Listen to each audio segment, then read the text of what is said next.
right, it's 5:33 on our station of choice, and of course, this Tuesday, each and every Tuesday, we get to talk to Mr. Makwana on the segment called Empowering Your Vision on our station of choice. But Mr. Makwana, good morning. Hi, Zandile. Good morning. How are you? I'm good, thank you. Hope you're Uh, well. I'm doing so well. I can't complain. All right, Mr. Makwana, let's just get on to today's topic. What are we talking about, Kapin? All right. Today we are talking about one exciting topic is dealing with changes in our lives. Dealing with changes in our lives. And first of all, I'd like to say good morning to our listeners and a happy new month. We are wishing that this could be a month filled with success, growth, and better changes that can improve our lives. In our lives every day, we are dealing with changes. And one of the things that is very constant in our lives is change. That is the only thing that is very constant. And now, today, we are talking about as we approach a new month and we go towards the end of the year, how can we deal with changes in our lives, whether they are positive ones or bad ones? Because truth of the matter is, whether it's a good change or a bad change, it all requires an adjustment of some kind in ourselves. There's some adjustments that we need to make in order to be able, to create better life, better relationships, and everything that we can think of in our life. So that is our topic for today. We are talking about dealing with changes in our lives. All right, let's just get right on to the quote of the day. Yeah. Mr. Makwana, would you read it? All right. Yeah. There is our thought of the day today is from William James. He's one of the psychologists. Is he Mm-hmm. said human beings, by changing the inner attitudes of our minds, can Mm-hmm. change the outer aspects of our lives. Human beings, by changing the inner attitudes of our minds, can change the outer aspects of our lives. That our realities today, they are not created by the people around us only. They are not created by the environment only. They are not created by the economy only, and they are not created by who says what about your life. But the truth of the matter, like William James is saying, the reality that we have today in terms of our finances, in terms of our relationships, in terms of our careers, is created by what we create in the inside of us. That what people see more Butselomba Zanzile is the reality of what she creates internally in her internal thoughts, in her internal being. The decisions she makes, the habits she creates, that what creates her life. So I chose the thought of the day today because I know that when we deal with changes in our lives, one of the things that we normally do is we tend to think that things happening on the outside, we don't have control over them, and therefore if they happen, that's the reality we are going to get. That's the reality we are going to settle for. So I just want to challenge our listeners today on a new month that as we deal with changes in our lives, the results that we are going to get are not from what the economy or the outside environment is creating. The results we are going to get in our lives comes from our internal being, our internal thoughts, our internal processes. And therefore, this sums up to this conversation. If you cannot get anything today from any of our points, is that you are in control of your life. You are in control of the outcomes that you are going to create in your life. Right now, we are talking about the late Boseman, from Black Panther, and the whole world is talking about the impact he have created. And for me, one of the things that I look back and reflect from the movie The Black Panther is when the lady was telling him in the movie, you got to choose the kind of king you want to become. And that is the reality of how we deal with changes in our lives. You have to choose the reality you want to create, because regardless of what is going on, regardless of whether there are thousands of people losing their jobs today, there are thousands of people who are closing their businesses today. Many people today don't know what's next. But the truth of the matter is, these changes are part of life, and we need to decide that I know as an individual, I am the person that I'm going to create the results that I want in my life. Zandile, there are some few steps that normally changes create in our lives. And one of the things is when we go through any change, whether it's the loss of a loved one, whether it's a good change, maybe finding a new job, whether it's losing people that were supportive to you, or the change in systems and processes as the reality it is today for this gig economy and the fourth industrial revolution, is number one, as human beings, we tend to be denial. We deny, we don't want to create any intention to change. We deny that things change and things will keep on changing.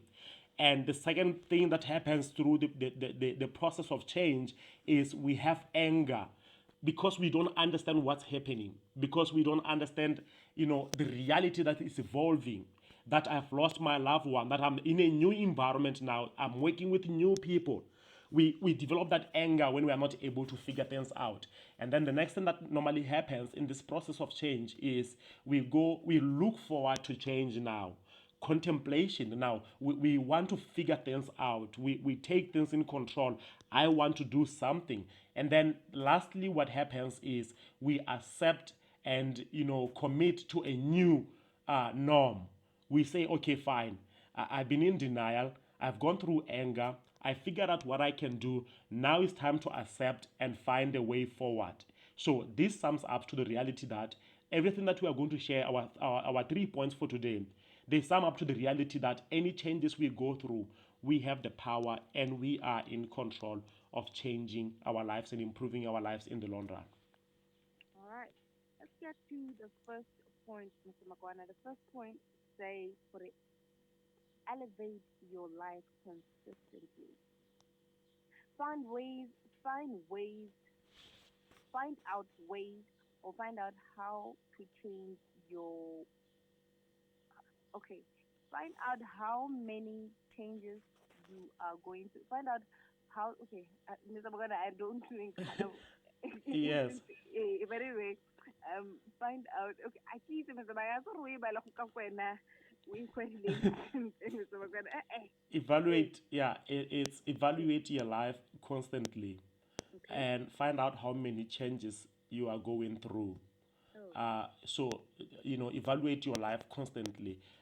I don't know, maybe you can share something there about, there are so many changes. Some of them we know they are going to happen, some of them they happen and we don't know what really happened.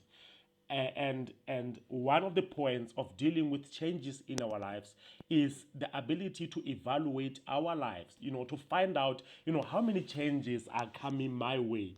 And because being aware of the changes that you are going to undergo, it helps you to know how you can deal with your emotions and better prepare it better prepares you for the shifts that you are going to make in your life. Right. Basically, it just means that each and every step in your life, each and every journey in your life, there are changes that one goes through. And in order for you to actually go through those changes, you need to understand what basically is happening mo botshelong ba gago. Yeah. How is this next step different from the step that you have been going through? Because every step comes with different obstacles, comes with different opportunities. So it's just for one to try go na le mo go teng, reassess, evaluate your life. Yeah. I think this just goes gone ho, sometimes we really need to understand gore mme gone, what are we going through? What is what are the changes still gore okay, I'm now venturing into what are the worries, because a lot of times it's worries more than Yeah. anything. What Yeah. are the worries that I'm now faced with, and how then do I cope with this worries? How then do I actually maneuver through this worries? I think it's just all about Yeah. you just reevaluating your life in general. Yeah, and I think, like you are saying, also the element of constantly evaluating your life, Mm. constantly evaluating your life, because many a times as we live, things the way we used to do them before are not as the way we are doing them right now, and the reality of today is things are constantly changing, and that means you have to constantly evaluate your life in terms of your finances, your relationships, and all other aspects of your life. Certain relationships have not been tested because they haven't gone through hard times. And we realize that people break up, people end up going through divorce, people end up losing their spouses, people end up losing how they communicate with their kids because constantly we just think that the world is as it was 10 years ago, as it was 5 years ago. And therefore, when it's time for us to shift as a family, that's when we break. That's when we are not able to communicate effectively.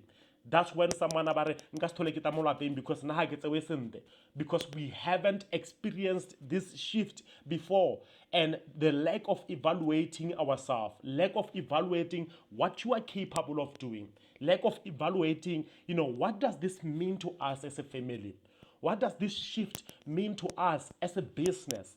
The inability to focus on what's going on and looking deep inside of ourselves to analyze and assess what we can put forth. It's what leads to failures. It's not the lack of resources. It's not the lack of support. It's not the lack of people financing your dreams or ideas. Sometimes it's lack of evaluation, evaluating your life. What do I need? Where am I? What's the next step? Because the more we do that, the more we are able to know what's happening around us. And the more we are aware of, when we are aware of what's happening in our lives, then you are easily able to notice changes when there is still time to deal with them. This is very key. This is very key, Zandile, because many people today, they lose because, changes catches them surprisingly. They are caught in the blind spot by life. They are not able to realize what's happening around them, which I call environmental awareness. And therefore, with lack of environmental awareness, we are never pushed to search on ourselves, which we are never pushed to go through self-awareness. And therefore, many people, we walk through life just like that, without the awareness of what's going on. And therefore, we are not able to prepare ourselves. Preparation prevents poor performance. But if we don't know what's happening, we cannot prepare ourselves. That is where we end up facing changes and losing a lot. They said sweat more in battle, bleed more in practice than in battle. Prepare more. They said, people who win battles are those who win the war before they even go to the war because they prepared themselves. But many people today, they want to prepare themselves on the battleground, on the battlefield, when everything is on, when everything is not going well. That's when they want to prepare themselves. But they could have done that if they could have evaluated their life in time to say, as a family, what do we lack? During these hard times, who needs to be leading us? During these changing moments, what can we do to put things in place? So, evaluate your life. That's our first point on how do we deal with changes. By evaluating ourselves constantly so that we are aware of where we need to be and what we need to improve before everything else changes. Uh, Leading us to the next one, learn where to take control and where to let go. Yeah. Because, Sometimes we, okay, yes, yeah, continue, yes. okay. Sometimes we try to change something over which we have no control over, and other times we don't stand a chance. We don't make a choice when we have the ability to. Yeah. uh, there's a saying that I love. It said, "Grant me, the ability to change those which I can change, and the wisdom to know the difference." Right? Many people today, they don't learn where to control and where to let go, and therefore we spend more time using resources, using our energy, trying to change the things we cannot change. Change is part of life. Life would be boring if things didn't change. Change keeps us fresh and alive. And Mm. the ability to cultivate that attitude, it puts you in a space where you are saying, you know what?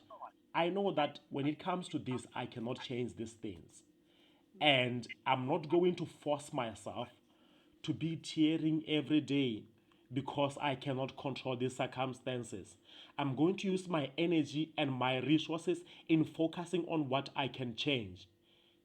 That calls for self-awareness. The more you are aware of what you can change and what you cannot change, which in my second book, Embrace Your Greatness, the first chapter, I talked about control the controllable. There are situations outside of our control. There are issues outside of our control that we cannot do anything about it. But our attitude to respond towards it, that's what sets us to keep breathing today. And you can tell me as a listener today that there are instances where you thought this is the end of my life. I can't live without this person. I can't live without this process. I can't live without that job. But you are still alive today and you are able to experience better experiences wherever you are today. That is the reality of when we deal with changes. Learn to know what you can control and what you cannot control. So take Wow. control and make choices where you can. Let go where you can't. All right. Resist victim thinking. Now, victim thinking makes things seem worse than they really are. Yeah. It takes away the power to think and create a plan to undergo this changes. Yeah, many people today, Zandile, if they can sit down, like if you can receive a letter today, we are letting you go, we cannot use the skills anymore. Many people, what they will think is, oh, this is a very bad situation for me. And the reality and the truth is, yes, it's a bad situation. Now, what makes the difference between people who take bad experiences, turn them around and create possibilities for themselves is the ability to resist victim thinking. Victim thinking makes you see the worst out of every situation. On the far end, we have positive self talk, which is the opposite of victim thinking. Victim thinking is, oh my God, why me? I will never make any breakthrough. Things will never go my way. Because I lost today, I'm going to lose every other day. Because things are not going well today, it means they will never go well for me. Because my family is going through this, it means everyone in my family is going to go through this. And then we end up not doing anything because we are still caught up and entertaining all thoughts that it's not possible. But on the other hand, positive self talk can create amazing results and can help you to make a turnaround in your life. How does it does that? Because it helps you to analyze your feelings. You act from a perspective point of view, an attitude that it's possible for me to change my life around. So you move away from just things are not possible. We cannot change this thing. We cannot turn our lives around. So one of the key important elements our listeners today is that resist victim thinking. Yes, you have gone through bad experiences. That does not make you a bad person. You are not a loser. You went through an experience that have taught you that you were not able to deal with things in a certain way. Now is your time to look at your life and say, what can I do better and what can I improve? All right. Let's go to the last one, Mr. Makwana. The last one talks about develop a plan. Yeah. Be an active participant during the change in your life. Figure out what's next for you, roll up your sleeves, and create a roadmap for your life. Denial won't change things for you. Your decisions and taking action is what will do. Yeah. At the end of the day, after we learn how to which to let go and what not to let go, after we learn to resist victim thinking, is the time for us to develop a plan. But actually, because of these changes now, what do I need to do to go forward? And this is the right question to ask. Not, will I ever be able to get back? Because most of the time, what happens is we want to force things to get back to the way they used to be, even if there are elements in the past that we know were not good, right? So the mindset that we have as human beings is that we always want to go back to the good old days, and they are past. They are no longer here. So you need to proactively plan steps to handle the change, and that will lessen the effect that that change will have. It will help you to give you more a feeling of control. Focusing on specific aspects of your life that you are in control makes the change easier to handle. So as you create that roadmap, as you create a plan of what you can do next, focus on what's possible, what you can do, what you are in control of. Stop focusing on what you are not in control of. Develop a plan that can take you to the next level. The past was good, you had great experiences, but the future can be better if you can decide to plan for it today and say, with all that I've been through, what did I learn? What knowledge has I acquired? Crisis presents informal education. What information, what education have I qualified myself through this problem, through these changes, through this breakup, through this new environment, through this ever changing job market? What have I learned that can position me better? And I challenge our listeners today to know that change is part of life. We should anticipate change and learn to enjoy the change. Understand that change is part of our lives. Expect that change will happen over and over and over and over again. Life is a series of changes, and therefore we cannot deny ourselves the opportunity to learn and to grow and to become better because of what's happening right now. Far much better things are on our way, but only when we develop the attitude of knowing that changes help us to become better. They are not there to kill us, they are there to strengthen us and elevate us to be better in whatever that we can do. My name is Mompoloki Makwana from Balala. My number is 74776196. 74776196. Copies of my book, What Amazing Employees Do, they are available for order. You can also check them at Exclusive Books in Rail Park. Thank you so much, Zandile, for hosting me this morning. Thank you so much, Mr. Makwana. Till next Tuesday. Goodbye. All right, cheers. All right.